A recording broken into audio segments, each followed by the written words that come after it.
incluso se le mande un mensaje de que no se va a permitir ninguna reforma privatizadora en ese sentido a los regímenes de seguridad social del Estado, ¿no? Porque ustedes ya después de 2 años tienen la ventaja de que de 2007 para acá pues han observado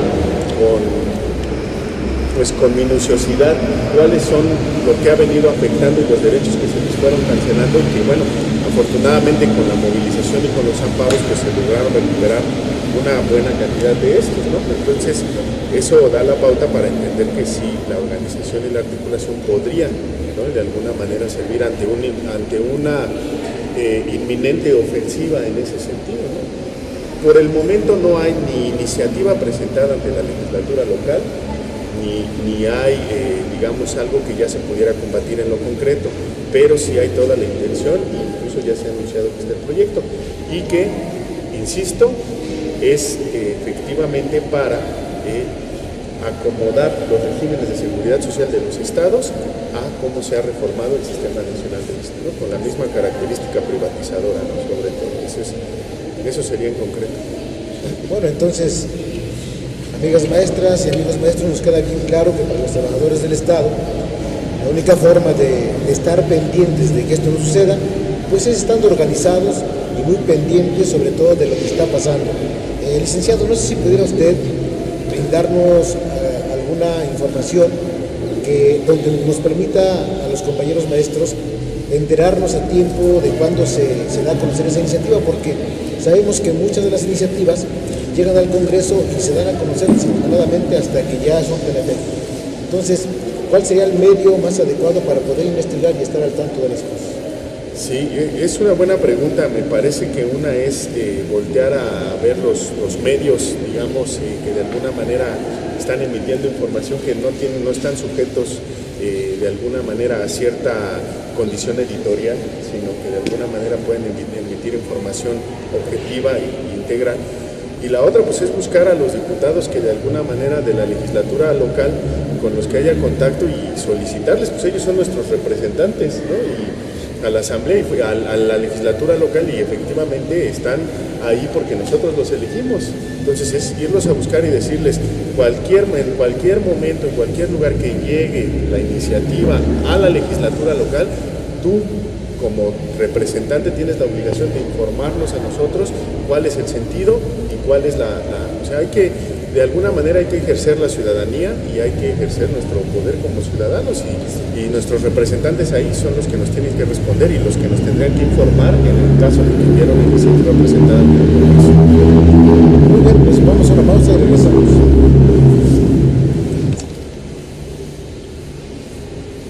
Pues continuamos con esta mesa de diálogo y bueno, sin duda alguna ya estamos debidamente informados de que los diputados tienen el compromiso moral y la obligación de informar de todas las iniciativas que van llegando a ellos.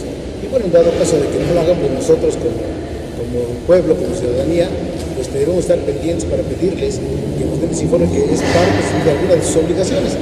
Entonces, maestro Marcelo, ¿algún planteamiento que le tengan que hacer al licenciado? Sí, como no. Amigos de UPB, como cualquier ciudadano, una de las preocupaciones de hoy es la manera de cómo el gobierno federal, nuestros diputados, senadores, han descuidado las acciones que son propias de los sindicatos. Hemos visto cómo el interés del gobierno federal tal parece que es desmantelar las acciones que corresponden a los sindicatos. Y hablo concretamente sobre la situación del sindicato magisterial. Sabemos los casos de el Baester Gordillo Morales, que se autonombró como lideresa por tiempo indefinido. Es algo ilegal. Están sucediendo cosas en otros sindicatos del país. Y la pregunta, licenciado, es sobre qué acotamiento tiene el gobierno federal, los diputados, los senadores o gobernadores en cuanto a la protección que se le dan a este tipo de elementos como los líderes sindicales, que en ocasiones los protege el mismo gobierno. Y pues para nosotros como ciudadanos no nos parece adecuado, pero sí nos gustaría saber qué camino tomar, qué camino seguir, para tratar de pues, poner un alto, porque esto no es posible. A los gobernantes nos pusimos nosotros, y como decía alguien que antecedió la palabra, y pues yo creo que es lo que debemos tratar de hacer para defender lo que nos corresponde. Sí, es bastante interesante la pregunta, porque incluso no es una situación que solo competa al área específicamente jurídica, ¿no? Sino es parte de una situación que tiene que ver con el sistema político en México, ¿no? Es decir, cuando viene en el 2000 la supuesta transición a la democracia que iba a venir automáticamente a partir de la alternancia en el poder, cuando iba a cambiar de partido de PRI a PAN, pues hoy 10 años después nos damos cuenta que en ese sentido hay muchas situaciones, muchas circunstancias que venían del régimen autoritario corporativo anterior, que hoy se han sostenido pragmáticamente en aras de poder seguir sosteniendo a cierto grupo en el poder, ¿no? Solo ha sido como un cambio de grupo, sin que haya tenido un beneficio pues, para los trabajadores, para el pueblo en general, para los ciudadanos de a pie, como decimos comúnmente, sino simplemente ha sido como una oxigenación que el propio sistema ha tenido, pero ha conservado sus vicios.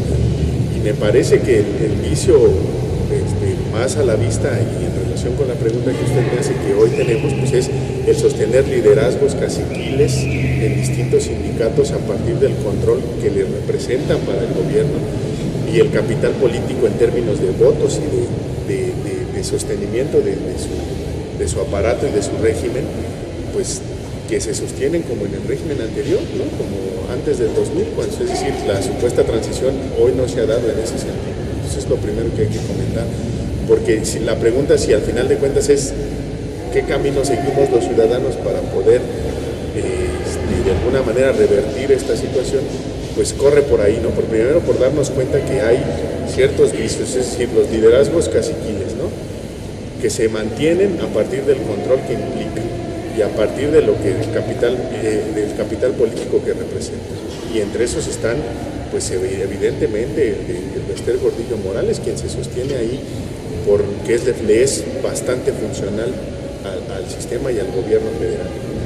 Pero también por el otro lado está esta política de a quien me es funcional lo favorezco y lo protejo, ¿no? Incluso hasta en términos de darles dinero, hay que hablar así muy concreto. Pero por el otro lado viene la represión a las disidencias, ¿no? Y en eso ustedes como Magisterio Poblano también lo han vivido. O sea, es como una política de dos elementos, ¿no? Por un lado la protección y por el otro lado la represión a los que no estamos de acuerdo con su régimen, y en ese sentido ustedes fueron ya víctimas incluso de la represión por protestar, por exigir el cumplimiento de sus derechos y el decir nos tenemos que organizar como gremio, como trabajadores, y el sindicato somos nosotros y no es la... Y tenemos el ejemplo también de un sindicato que más que favorecer y más que proteger, pues extinguió, ¿no? Que fue el Sindicato Mexicano de Electricistas, un sindicato que tuvo históricamente una participación activa, detuvo en la época de Ernesto Zedillo la privatización de la energía eléctrica, ha protestado